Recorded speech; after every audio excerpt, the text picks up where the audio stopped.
नमस्कार दोस्तों। आज के वीडियो में हम लोग जूही जास्मिन के बारे में पूरी डिटेल में बात करने वाले हैं। देखिए, जास्मिन में यानी मोगरा में बहुत सारे अलग अलग वैरायटी के आपको प्लांट दिखाई देंगे।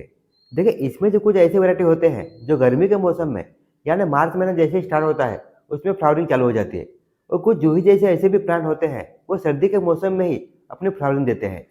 तो अभी आप देख सकते हैं मेरा जो जूही का प्लांट है पूरी तरह से कलियों से और फूलों से भर चुका है। देखिए, जैसे अक्टूबर महीना स्टार्ट हुआ था मैंने इसकी हार्ड प्रूनिंग कर ली थी, क्योंकि देखिए जब इसमें नई ब्रांचेस आएगी तो ही इसमें कलियाँ और फ्लावरिंग होगी। तो इसके लिए जैसे ही सर्दी का मौसम स्टार्ट होता है उससे पहले ही आपको इसके हार्ड प्रूनिंग कर लेना काफ़ी ज़रूरी होता है। अगर आपके गार्डन में भी जूही जैस्मिन का प्लांट है और उसमें अभी तक कलियाँ नहीं आ रही है, तो देखिए कुछ ऐसी बेसिक बातें हैं जिसकी नॉलेज होना आपको काफ़ी ज़रूरी होता है और उन बातों को फॉलो भी करना काफ़ी आवश्यक होता है। देखिए, इसमें जो सबसे पहले जो बात आती है वो है सनलाइट की। देखिए, जास्मिन में यानी मोगरा में बहुत सारे वैरायटी के आपको प्लांट मिलेंगे, पर इन सभी में एक बात का कॉमन है कि इन्हें पूरे दिन की धूप चाहिए। देखिए, अगर आपके गार्डन में भी जास्मिन का प्लांट है तो सर्दी के मौसम में आपको इसे ऐसी जगह शिफ्ट करना है जहाँ पर इसे पूरे दिन की धूप मिल सके। क्योंकि देखिए, सर्दी के मौसम में जो सूरज निकलता है उसका जो टेम्परेचर है वो काफ़ी लो होता है, यानी प्रॉपर तरीके से हमारे प्लांट को अच्छी तरह से सनलाइट नहीं मिल पाती है। तो देखिए, आपको एक काम करना है, जैसे सर्दी का मौसम स्टार्ट होता है और आपके पास जास्मिन का प्लांट है तो उसे ऐसी जगह शिफ्ट करना है जहाँ पे इसे कम से कम 7 या 8 घंटे की कंटिन्यू धूप मिल सके, ताकि आपका जो प्लांट है वो अच्छी तरह से ग्रो कर सके। देखिए, इसके बाद जो सेकंड पॉइंट आता है वो है वाटरिंग का। देखिए, सर्दी के मौसम में जब भी हम वाटरिंग करते हैं तो गमले की जो मिट्टी है उसकी जो नमी है वो कम से कम 3 से 4 दिन तक बनी रहती है, यानी ज़्यादा समय तक हमारे जो प्लांट है उसके जो रूट्स है वो गीले रहते हैं।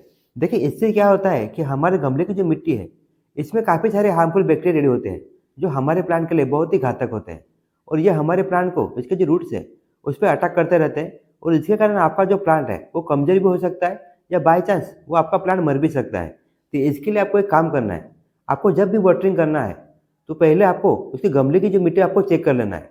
अगर आपको लगता है कि गमले की जो मिट्टी है पूरी तरह ड्राई हो चुकी है, उसके बाद ही आपको वाटरिंग करना है। देखिए, इसके बाद जो आता है वो पेस्टिसाइड का स्प्रे करना। देखिए, ऐसे देखा जाए तो जास्मिन का जो भी प्लांट है, जो भी वैरायटी का प्लांट है, ये बहुत ही हार्डी प्लांट होते हैं और इस पे ज़्यादा करके किसी बीमारी का अटैक नहीं होता है। तो बाई चांस इस पे एफिड या सफ़ेद मक्खी का अटैक हो जाता है, उस टाइम आपके जो प्लांट है उसके जो पत्ते हैं वो पीले होकर गिरने लगते हैं। तो देखिए, अगर आपके गार्डन में जो भी प्लांट है उस पर अगर किसी बीमारी का अटैक हो चुका है तो किसी अच्छे वाले पेस्टिसाइड का स्प्रे करना काफ़ी ज़रूरी होता है। क्योंकि देखिए, इस टाइम पे अगर बीमारी का अटैक हो चुका है तो नीम ऑयल अच्छी तरह से काम नहीं कर पाता है, इसका आपको ध्यान रखना है। देखिए, इसके बाद जो हमारा मेन पॉइंट है वो है इसकी सॉफ्ट प्रूनिंग करना। देखिए, आपके गार्डन में जो भी जास्मिन का प्लांट है, आप लोगों ने एक बात का नोटिस किया होगा, इसमें जो भी फूल आते हैं वो गुच्छों में आते हैं।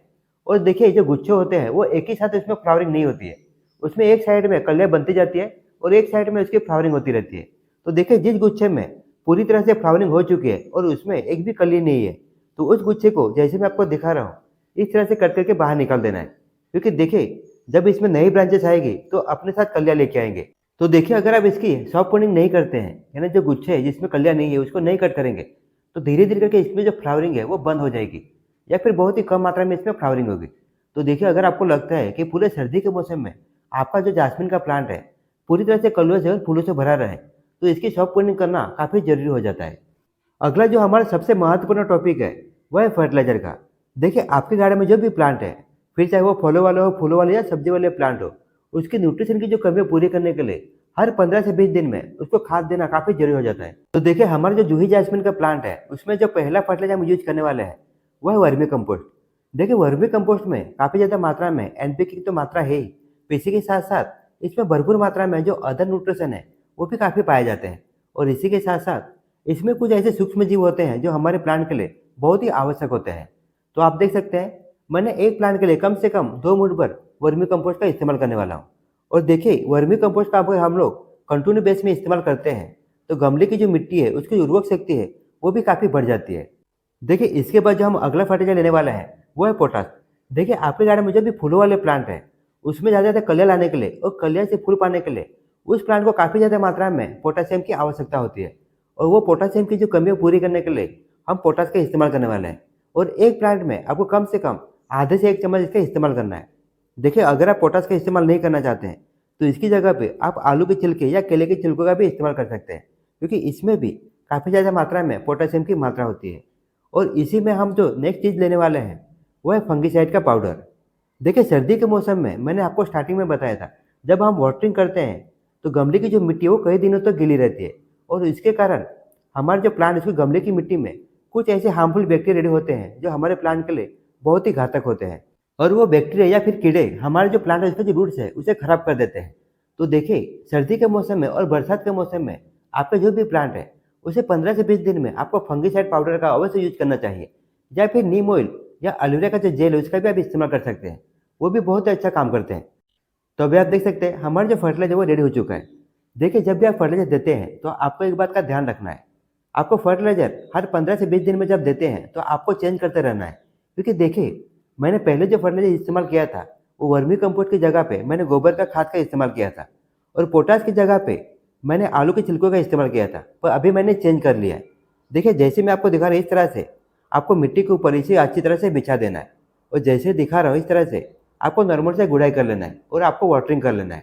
देखिए दोस्तों अगर आपके गार्डन में भी जास्मिन का कोई भी वैरायटी का प्लांट हो और सर्दी के मौसम में अगर उसमें कलियां नहीं बन रही है या कलियां बहुत ही कम मात्रा में बन रही है, तो जो जो बातें मैंने आपको बताई है अगर उन बातों को फॉलो करते हैं और जो फर्टिलाइजर मैंने आपको बना के दिखाया है उसका अगर इस्तेमाल करते हैं तो पूरे सर्दी के मौसम में आपका जो प्लांट है पूरी तरह से कलियों से और फूलों से भर जाएगा। और ऐसा भी एक समय आएगा कि आपका जो प्लांट है इसमें इतनी सारी फ्लावरिंग होगी कि आपके पत्ते भी दिखने बंद हो जाएंगे। तो चलिए दोस्तों इसी के साथ अभी आपसे विदा लेता हूँ। आशा करता हूँ कि मेरी दी हुई जानकारी आपको अच्छी लगी हो। अगर आपकी वीडियो थोड़ा सा भी यूजफुल लगे तो इस वीडियो को लाइक और शेयर करना ना भूलना। तो मिलते हैं दोस्तों नेक्स्ट वीडियो में नेक्स्ट टॉपिक के साथ, तब तक के लिए धन्यवाद।